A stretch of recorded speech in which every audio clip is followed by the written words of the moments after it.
Hi there, I'm Sean Haydary from York Region Food Network, and this is part 3 of Prep and Prosper, the final part for now.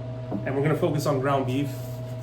So ground beef has different types, like lean, you can get extra lean, medium.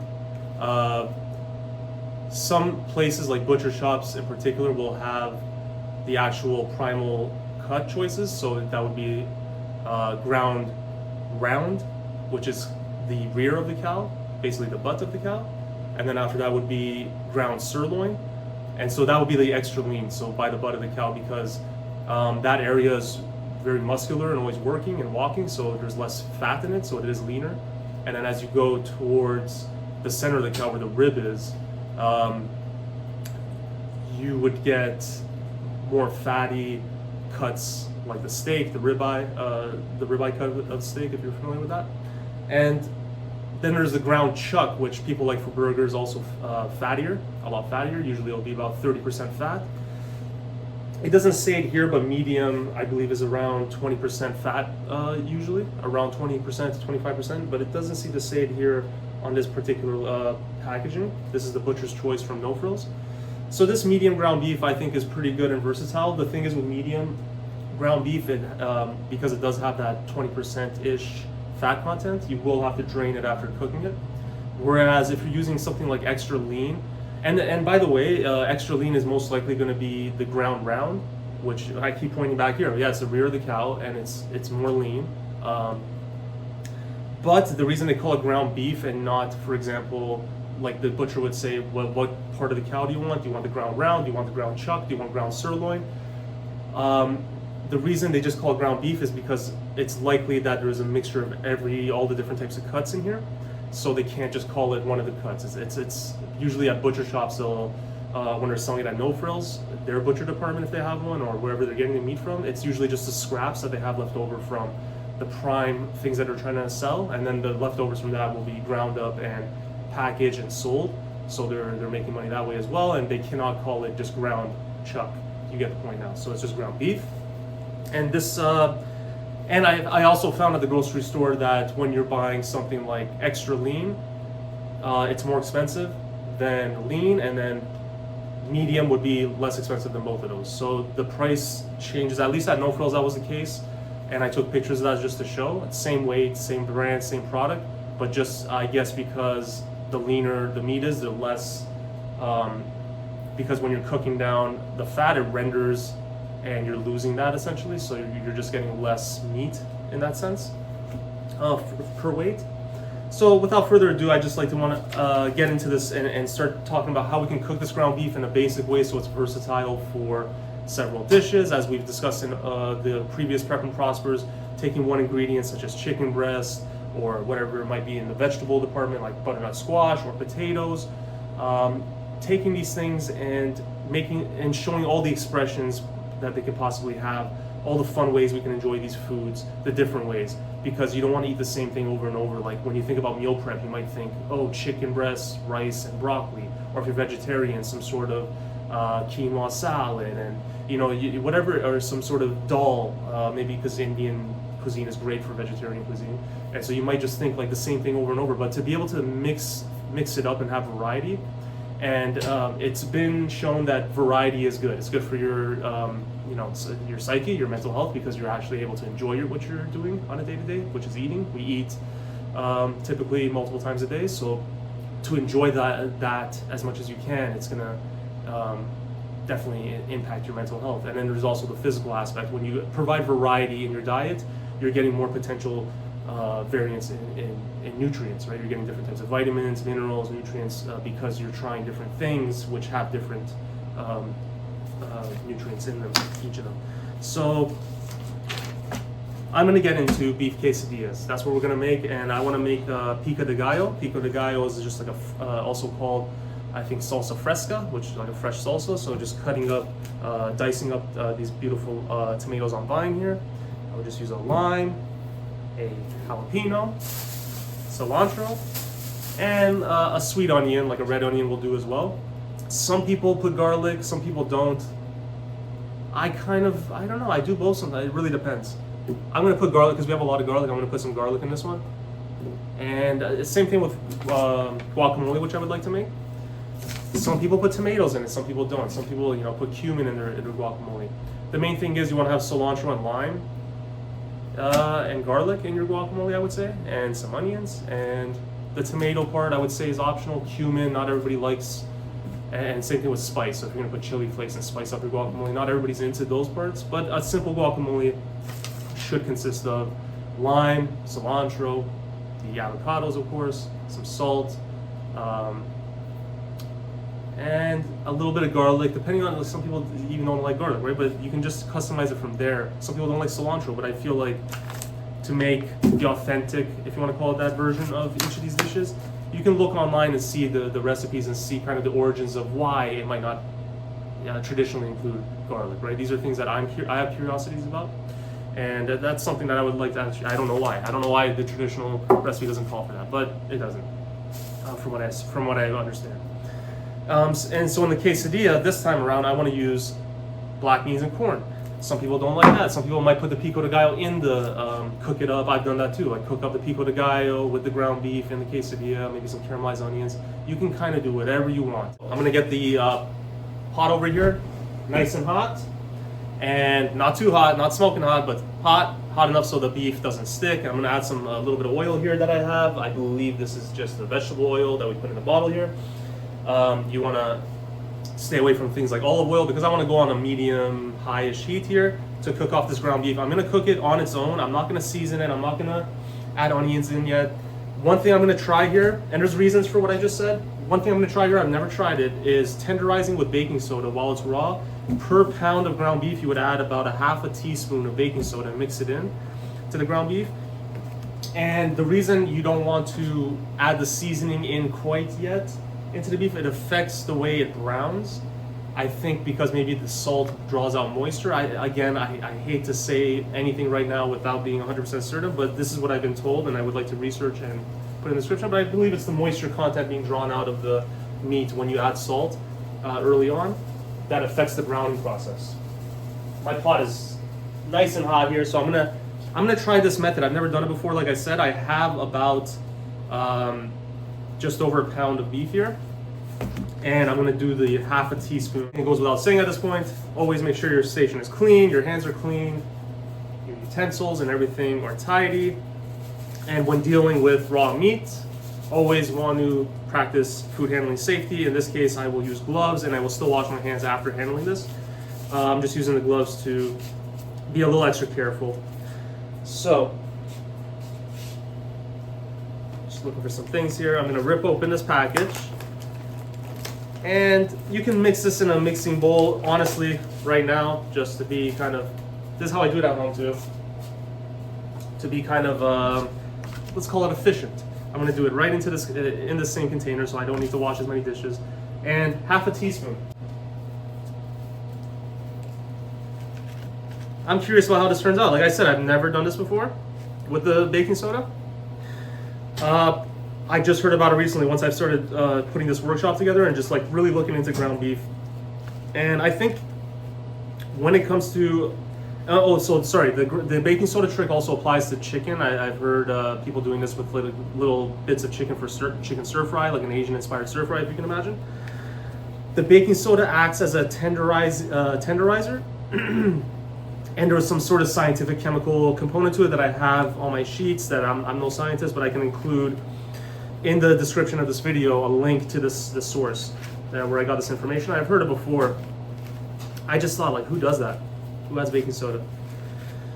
Well, now I do, and I'm doing it. I'm trying it. I think I've seen some pictures before and after. I did a little bit of research. It seems to work. I'm just curious. So what it does is it makes it tender, and also it makes it for a better browning process when you're browning the ground beef.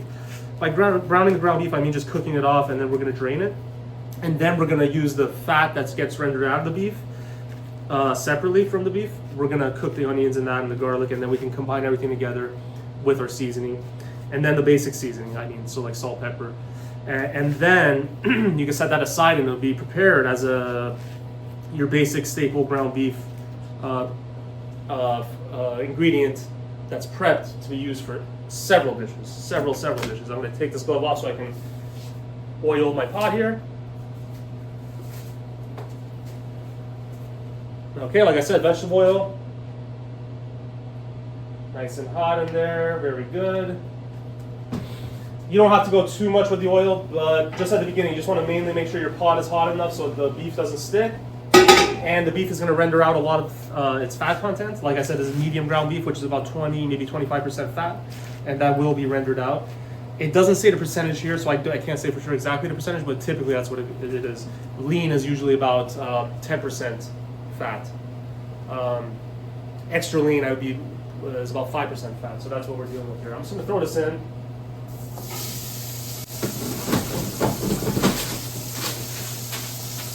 Okay, so when you throw the beef in there, it's gonna cool down the pot. So I have it at full blast right now. It is very hot. I'm gonna get my wooden spoon.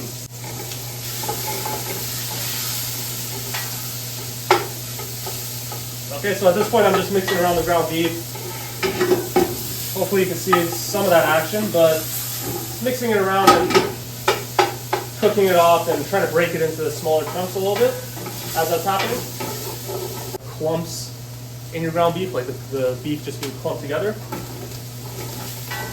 Typically that's going to more likely going to happen when moisture is being drawn out of the beef during this process with things like salt. So people who add salt too early or adding onions in before adding the beef, because you essentially are steaming and there's too much moisture going on, so you're steaming the beef rather than browning it and frying it and cooking it. Which is kind of happening right now anyway, because there's obviously moisture in this ground beef and it's steaming as it's cooking a little bit. But when you add things like onions in there and you add salt, which draws out the moisture a lot sooner from the beef, it creates more moisture in the pot, which steams. And when you steam it, it's going to cook it in that clump that it's in, rather than it being able to get the surface area level heat and break apart and slowly cook in that fashion. Looking good. Right, and you're going to do this until you see that it's all been brown. I don't like giving times, but I think about cook it like this for 10 minutes on this kind of high heat here. That's why I chose vegetable oil, not olive oil. It's pretty much at full blast here.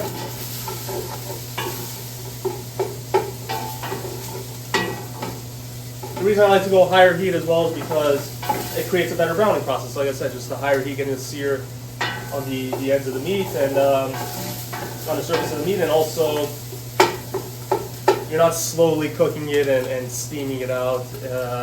You're getting more color with higher heat, right? That's what I've said in other workshops as well. Just when you're dealing with higher heat, you're dealing with more potential to sear, get color, caramelize, so on and so forth. Right now what I'm doing is I'm breaking down the beef into smaller and smaller bits. I think a lot of people prefer that. You know, they don't like the chunks of beef in their taco meat, if that's what they're making, or quesadilla. You don't want a big chunk. You want it to be broken down more, so you can get more. It's more of a favorable texture when it comes to, I would say, stuff like quesadillas or taco meat, or even a chili. Just having it a little bit more broken down, or a bolognese. You don't want those chunks in there. You're not eating meatballs. You're eating ground beef, right? So and also you can get more flavor in the pockets in between each little grain of beef. More granular kind of flavor going on there, potentially. I'm going to bring this over so you can see what's going on. I think we're good.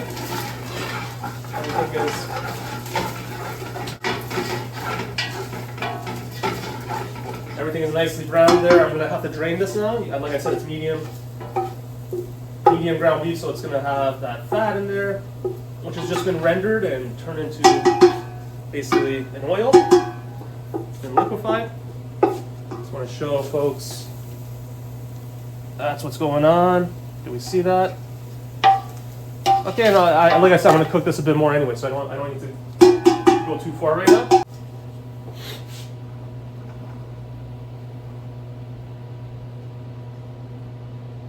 Got myself all cleaned up and set up here after dealing with that ground beef. And next step, cutting board is set up here with the slip mat underneath so we don't slip. Very good. Nice sharp knife, thumb here, index here, holding my onions with the claw. And I think if you're a repeat viewer, you've seen this too many times already and you're sick of me going over the same thing over and over again. But there is a knife skills video in the description of this video that will get more into the basics of knife handling skills and knife handling safety essentially. Safety being the most important part here, right? So I'm gonna dice these onions. I'm gonna get them going in the beef fat that I've rendered. Rather than using oil again, I can actually put this fat to use, and it can be reintegrated into the beef by the onions absorbing the fat. Compost. Okay, so I need to speed up a little bit here, and I'm gonna do that. And obviously try to be very careful. I'm making incisions while not cutting the onion all the way past the point where its root is, so it's still intact, and then I'm going to cut the other way, you'll see shortly, to get a nice dice. There's a few methods to dicing onions, like where some people might make another incision this way, which I don't like to do. I just don't find it's necessary. I just go over the onions again.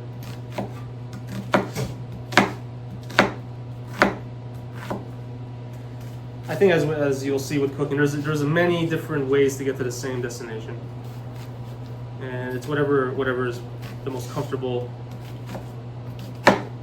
mode of getting there for you is the best way to go, and the most comfortable and safe way. Okay, so I'm gonna dice these up. The double whammy, as I've shown you before, is I go 2 at once. If the knife is an 8-inch chef's knife like this, it will work. If it's a smaller knife, that won't work, the double whammy. And honestly, it doesn't make it that much faster. You just kind of, you gotta go slower anyway when you're chopping up 2 at once, but I don't know, it's cool, it's fun. 2 at once. Compost once again.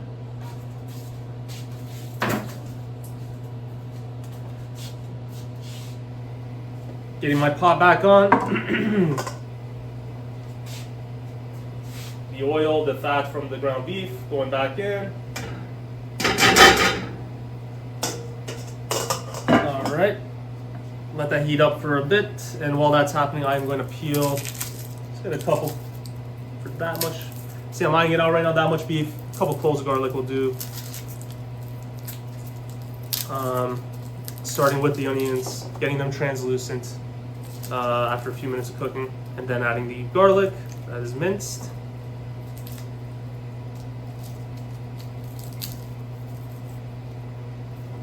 Okay. Straight into that pot we go.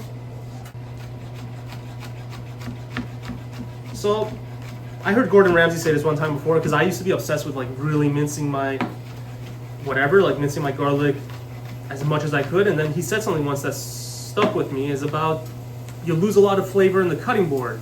You're just cutting, you're just like, you're turning into this complete, you're like pulverizing it onto the cutting board, and so you're losing a lot of the flavor. So you don't need to go that, like sometimes less is more. Just kind of what it validated for me, it confirmed that for me, that philosophy that I've been integrating into my life lately about less being more, just take it easy.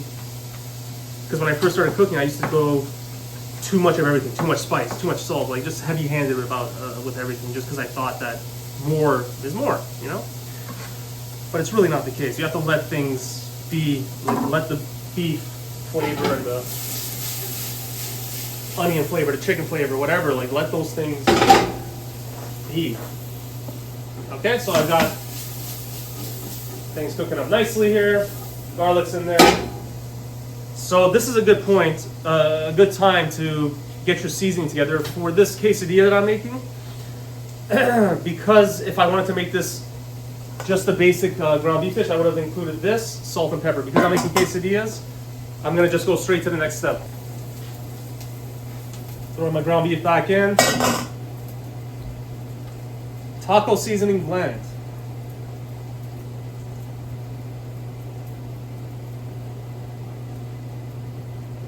I can smell the cumin, kind of the chili powder in there, dehydrated onions and garlic, whatever else is in here. It doesn't really say, just sometimes it'll just say spices and herbs, very, very vague, and salt. So it is like a one-step seasoning, so you have to be mindful. Check if there's salt in your seasoning, so that way you're not adding any more salt.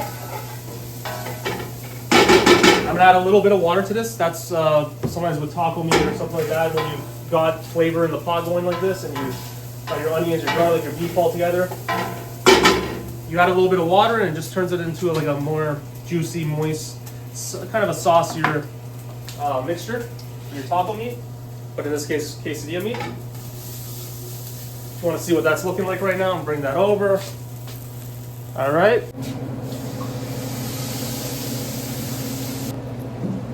Yeah, black bean and corn quesadilla. So I'm gonna, I like to rinse the tops of my cans off before I break into them. A little bit of cold water. And just gonna coat it with some seasoning. I always eye things out. I just want to get an even distribution of some seasoning there. Nice. And mix it around. I didn't add any oil, as you can tell. I'm just gonna cook these down a bit with the seasoning, and then I'm gonna add a little water once I get it to a certain point.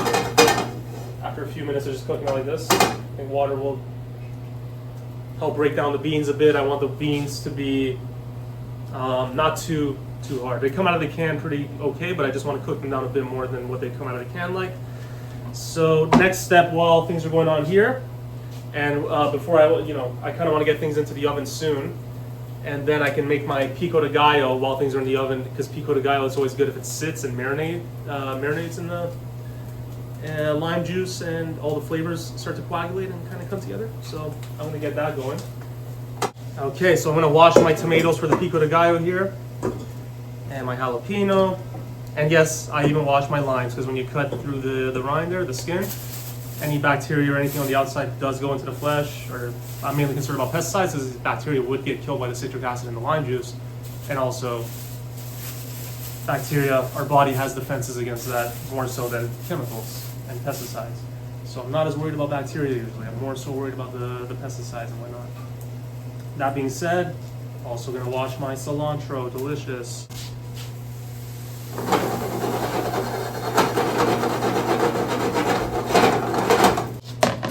I'm gonna store it in this plastic container, because with things that are acidic like lemons, limes, tomatoes, you don't want to store it in metal usually because of the acidity and the reaction it has with the metal, and there's some negative health consequences that can occur as a result if you do that consistently over a long period of time.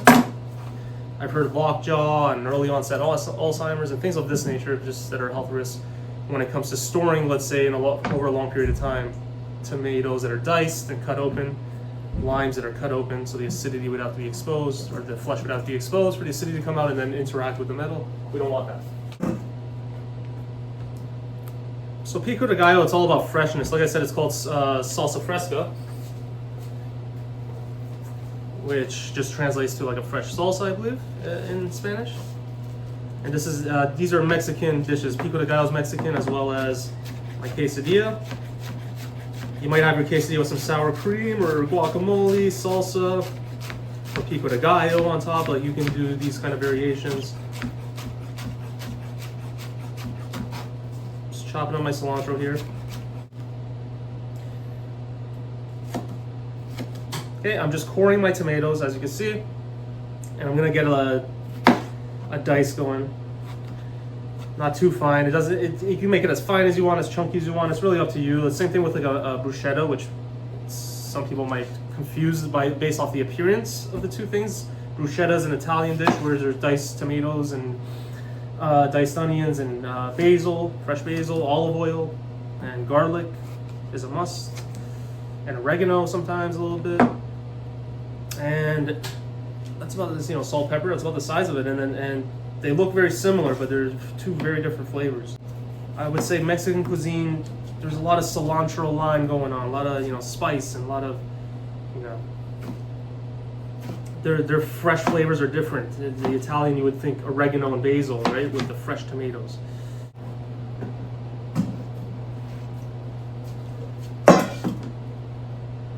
Okay, my tomatoes are draining.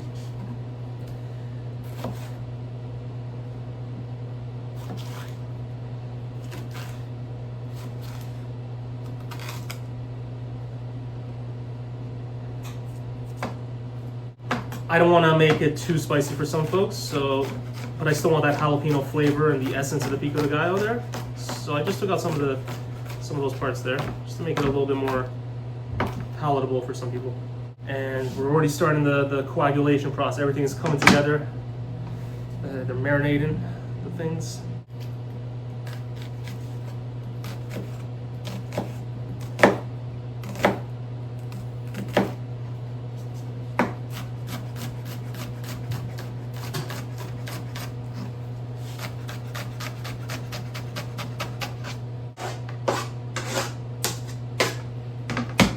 So I didn't put the garlic in mine. I'm going to keep it kind of the traditional way. My tomatoes are nice and drained, it would appear. Yeah, looking good. Throw that in there. Let things start to happen. My lime, I'm going to roll it like this just so it's easier to juice into this here. So you roll it like that. Okay. Just cutting it in half. Some limes are drier than others. So if that's the case, you might need more limes, right? But this is pretty good. I'll probably use, yeah, both halves here. So I'll use this whole lime here. I didn't use any measurements. It is all just eyeing it out, knowing visually what to look for when making a pico de gallo, because I made it so many times. So it just kind of looks like what it normally looks like when I make it. That's why I don't measure much. It's just more muscle memory and trial and error over time, and just making some with too much cilantro, too many onions, too much adding garlic, not garlic, too much garlic, you know, too much spice, too much jalapeno. Like, I've been there, I've done it the wrong way several times. But this is, you know, keeping it simple, less is more kind of thing. Understanding why measurements exist, because people have figured it out over time. That that amount is the good amount. So respecting that as well, and keeping that in mind, even if you don't measure, it's good.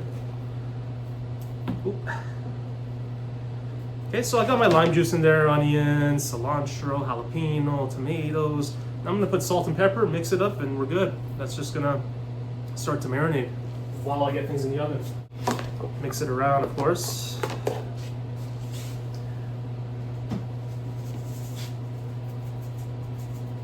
I'm gonna add a teaspoon and a half-ish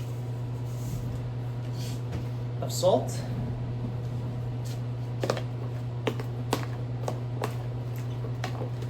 I'm not even gonna do black pepper. You don't even need to. It's got kick to it already.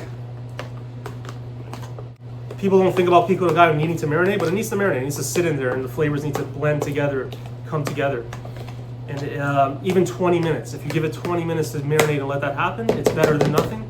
And if you give it a day, the next day it's even better. But 20 minutes, 30 minutes, something like that, and I think if I leave it outside the fridge, I'll expedite the process a bit. So I'm gonna leave this aside. I'm gonna start getting the quesadillas in the oven while that's happening. And I need to grate cheese as well, so. Okay, now the greatest part. I'm gonna grate some medium cheddar here. That's what we have on hand. You can use Tex-Mex, of course, which would be kind of ideal in this situation. You know, the pre-shredded, the ones that are already shredded for you. You can shred marble cheese, mixed mozzarella and cheddar if you have that. I'm gonna go with this cheddar for now. I think it'll do this dish justice for sure. So my oven is on at 400 degrees Fahrenheit right now. I have these tortillas actually that I froze from a workshop before where we made chicken tacos. It was lovely. And so these tortillas, here we go. We can make quesadillas with them now. And because they're the smaller ones, I'm not gonna fold them in half, I don't think. Yeah, I'm gonna use full tortillas and sandwich them. Sandwich the cheese and the meat between the two tortillas. Here we go. You wanna open up on me finally? So 10 tortillas, so I'm gonna be making 5 quesadillas. I'm gonna do a little bit of cheese and then the beef, bean, and corn filling, and then a little bit more cheese on top of that. So that's the idea here.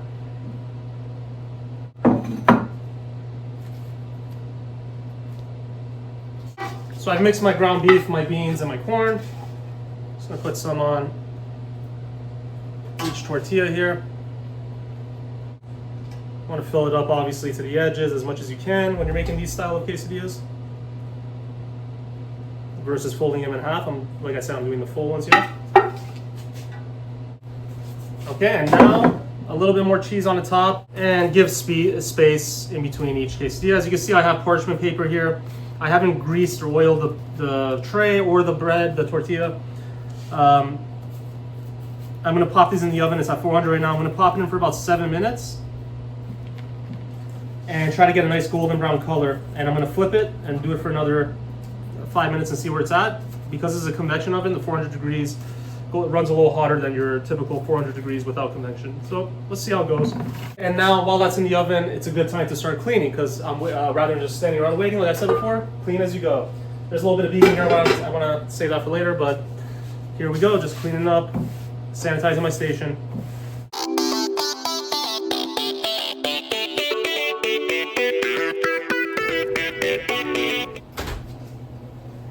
Okay, it's been about 5 minutes. I'm gonna flip these now. As you can see, we got the golden brown color going. So as you can see, the top is more golden brown than the bottom. That's why I'm giving it this flip to have a more consistent crispiness throughout the whole quesadilla. You don't want a soggy side to your quesadilla, right? Take these gloves off.